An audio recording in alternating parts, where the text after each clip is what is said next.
대포항을 처음 찾는 사람들은 설레는 마음으로 옵니다.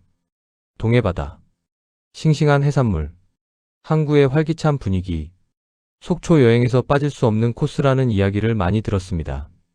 강원도까지 왔는데 대포항에서 회 한 접시 먹어야 여행이 완성된다는 분위기가 있었습니다. 그런데 막상 가보면 분위기가 다릅니다. 어떤 분들은 이런 경험을 이야기합니다. 메뉴판 가격이 따로 있는 줄 알았는데 자리에 앉자마자 주인이 정해주는 대로 나왔습니다. 생각보다 훨씬 많은 금액이 나왔고 이의를 제기하기 어려운 분위기였습니다. 주차장에서부터 호객행위가 시작되고 가게 안으로 이끌려 들어가다 보면 어느새 지불해야 할 금액이 눈덩이처럼 불어 있습니다. SNS에는 대포항 바가지 후기가 넘쳐났습니다. 얼마를 냈는데 터무니없이 비쌌다는 이야기, 가격이 명시되지 않은 상태에서 먹고 나서 충격적인 금액을 요구받았다는 이야기, 다시는 가지 않겠다는 이야기, 이런 후기들이 퍼지면서 대포항에 대한 인식이 달라지기 시작했습니다. 왜 이런 일이 벌어지고 있을까요? 왜 관광객들이 대포항을 외면하기 시작했을까요? 바가지 상술은 어떻게 만들어졌고 왜 지속됐을까요? 오늘은 그 이야기를 합니다. 특정 가게를 비방하거나 대포항 전체를 비난하려는 게 아닙니다. 관광지에서 벌어지는 바가지 상술의 구조, 그것이 왜 결국 관광지 자체를 망치는지를 들여다보겠습니다. 손님을 한 번 호구로 보면 그 손님은 두 번 다시 오지 않습니다. 그리고 그 이야기를 주변에 퍼뜨립니다. 이것이 오늘의 핵심입니다. 먼저 대포항이 어떻게 속초의 대표 관광지가 됐는지를 이야기해야 합니다.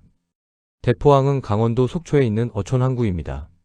실제로 어선들이 드나드는 항구이고 신선한 해산물이 올라오는 곳입니다. 이 어촌 항구가 언제부턴가 관광지가 됐습니다. 강원도 동해안 여행이 대중화되면서 속초가 인기 관광지로 떠올랐습니다. 설악산, 속초 해수욕장, 아바이마을, 이것들과 함께 대포항이 속초 여행의 필수 코스로 알려졌습니다. 항구에서 직접 잡아 올린 싱싱한 해산물을 먹을 수 있다는 매력이 있었습니다. 도시에서 먹는 횟집과는 다른 항구 분위기에서 먹는 회. 이 경험이 관광객들을 불러 모았습니다. 한때 대포항은 활기찼습니다. 주말이면 관광버스가 줄지어 왔습니다. 항구 주변 식당들이 손님으로 넘쳤습니다. 회를 먹으러 줄 서서 기다리는 사람들이 있었습니다. 이 풍경이 대포항의 전성기였습니다. 강원도 하면 바다가 생각나고 바다 하면 해산물이 생각나고 해산물 하면 대포항이 생각나는 연결고리가 만들어졌습니다. 대포항은 그 연결고리 안에서 오랫동안 강원도 관광의 중요한 한 축이었습니다. 그런데 왜 지금은 다른 이야기가 나오는 걸까요? 여러 문제들이 쌓이면서 대포항에 대한 인식이 달라졌습니다. 그 중심에는 바가지 상술 문제가 있습니다. 첫 번째는 불투명한 가격 구조입니다. 관광객들이 가장 많이 겪는 불만이 바로 이것입니다.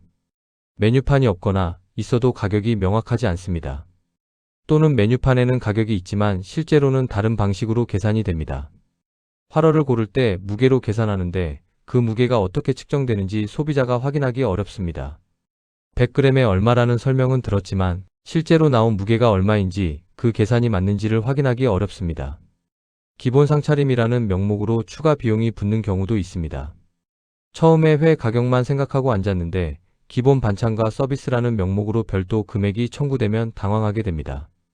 이 불투명성이 소비자들에게 불신을 만들어냅니다. 얼마를 낼지 모른다는 불안감, 바가지를 쓸지도 모른다는 경계심.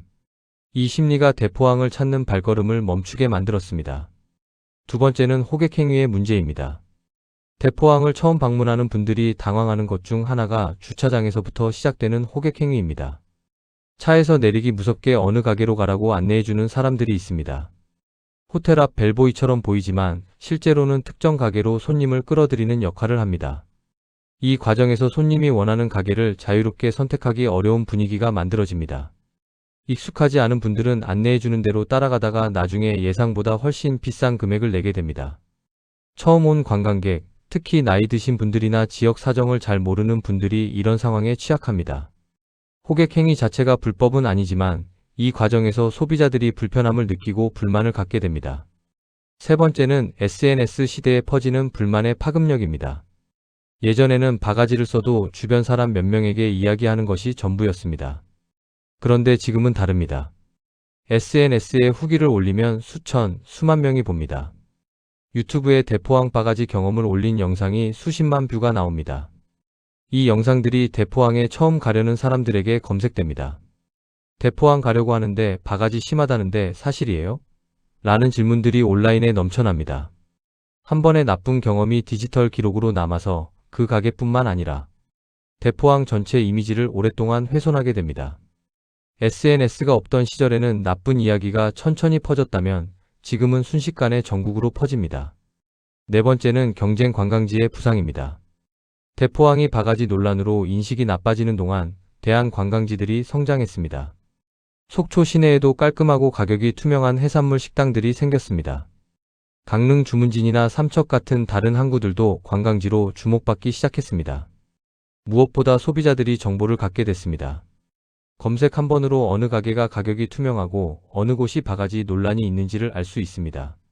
선택지가 생기면 소비자들은 이동합니다. 굳이 바가지 걱정을 하면서 대포항을 갈 이유가 없어진 겁니다. 다섯 번째는 관광 소비 패턴의 변화입니다. 여행자들이 달라졌습니다. 이전에는 관광지에 가면 뭔가 당하더라도 어쩔 수 없다는 인식이 있었습니다. 여행지에서 조금 비싸게 먹는 것은 어쩔 수 없다는 생각이었습니다. 하지만 지금의 여행자들은 다릅니다. 사전에 충분히 정보를 수집하고 좋은 가게와 나쁜 가게를 구별하고 기꺼이 먹고 싶은 곳으로 직접 찾아갑니다. 항구 바로 앞 식당이 아니더라도 후기가 좋은 식당을 찾아서 조금 더 가는 것을 선택합니다. 호객 행위에 이끌려 가는 것을 피하고 미리 조사한 가게를 찾는 여행 방식이 일반화됐습니다. 여섯 번째는 지역 전체 이미지 타격입니다.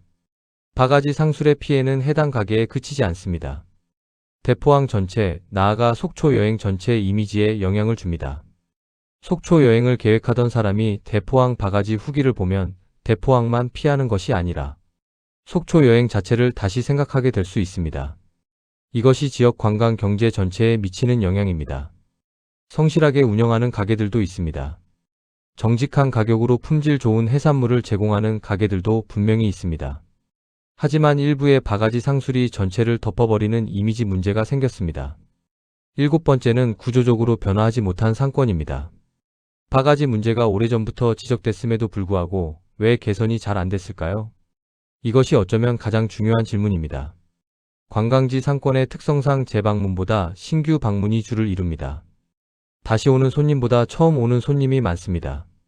이 구조에서 단기적으로는 신규 손님에게 바가지를 씌우는 것이 당장의 수익이 됩니다. 다시 오지 않아도 새로운 손님이 올 것이라는 계산입니다. 하지만 SNS 시대에는 이 계산이 틀렸습니다.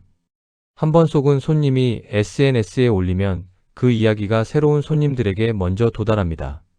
새 손님이 오기 전에 나쁜 평판이 쌓입니다. 이 악순환이 관광지를 침체시킵니다. 지금 대포항의 현실은 어떤 모습일까요? 활기가 줄었다는 이야기가 나옵니다. 주말에도 예전만큼 사람이 붐비지 않는다는 이야기가 있습니다. 한때 관광버스가 줄을 섰던 주차장이 한산해졌다는 이야기도 있습니다. 가게들도 어렵습니다. 손님이 줄면 매출이 줄고 매출이 줄면 운영이 어려워집니다. 그런데 이 어려움의 일부는 업계 스스로가 만든 것이기도 합니다. 정직하게 운영하는 가게들은 억울하기도 합니다. 옆 가게의 바가지 행위 때문에 자신의 가게까지 의심받는 상황이 됩니다. 대포항이라는 이름 자체가 바가지의 상징처럼 됐을 때 그 이름을 달고 있는 모든 가게가 손해를 봅니다. 이것이 대포항만의 문제일까요? 대포항의 이야기는 대한민국 관광지 상권이 안고 있는 구조적 문제를 보여줍니다. 단기 수익을 위해 장기 신뢰를 포기하는 선택, 재방문 고객보다 신규 고객에 의존하는 구조, 그리고 그 구조가 SNS 시대에 얼마나 위험한지를 대포항이 보여주고 있습니다. 비단 대포항뿐이 아닙니다. 전국 여러 유명 관광지에서 비슷한 이야기가 나옵니다. 인천 수산물 시장, 부산의 일부 횟집 거리, 처음 오는 관광객을 상대로 한 불투명한 가격, 호객 행위, 바가지 청구. 이것들이 관광지 이미지를 망치는 방식들입니다. 소비자들이 변했습니다. 더 이상 모르는 척 당해주지 않습니다. 후기를 남기고 영상을 올리고 다른 사람들에게 경고합니다. 앞으로 살아남는 관광 상권은 어떤 모습일까요? 답은 간단합니다. 투명하고 신뢰할 수 있는 곳이 살아남습니다. 가격이 명확해야 합니다. 앉기 전에 얼마가 나올지 알 수 있어야 합니다. 기본 가격이 있고 추가 비용이 있다면 그것이 사전에 고지돼야 합니다. 소비자가 먹고 나서 계산서를 보고 놀라는 상황이 없어야 합니다. 서비스가 가격만큼 이뤄져야 합니다. 비싸더라도 그 가격에 맞는 서비스와 품질이 있다면 불만이 생기지 않습니다. 문제는 비싼 것이 아니라 비싼 값을 하지 못하는 것입니다. 재방문을 만들어내야 합니다. 한번 온 손님이 좋은 경험을 하고 다시 오고 주변 사람들에게 추천하는 것. 이것이 지속 가능한 관광 상권의 기반입니다. 단기 이익보다 장기 신뢰를 택하는 곳이 살아남습니다. SNS 관리가 중요해졌습니다. 부정적인 후기에 진정성 있게 대응하고 문제가 있다면 개선하는 모습을 보여주는 것. 이것이 현대 관광지 운영의 필수 요소가 됐습니다. 오늘 이야기를 마무리하겠습니다. 사라지는 것은 관광객이 아니라 손님을 호구로 보는 방식일지도 모릅니다. 대포항은 여전히 아름다운 항구입니다. 동해 바다에 싱싱한 해산물이 올라오는 진짜 어촌 항구. 이 자산은 사라지지 않습니다. 하지만 그 자산을 어떻게 활용하느냐가 문제입니다.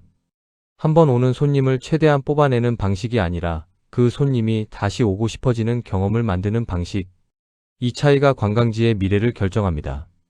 손님을 한번 호구로 보면 그 손님은 두 번 다시 오지 않습니다. 그리고 그 경험을 수천 명에게 알립니다. 반대로 손님이 좋은 경험을 하면 그 손님이 수천 명에게 추천합니다. SNS 시대의 가장 강력한 마케팅은 광고가 아닙니다.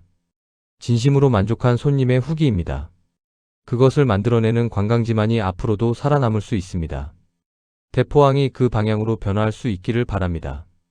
동해 바다의 싱싱한 해산물을 정직한 가격에 따뜻한 서비스와 함께 제공하는 곳. 그런 대포항이라면 관광객들이 다시 찾아올 겁니다.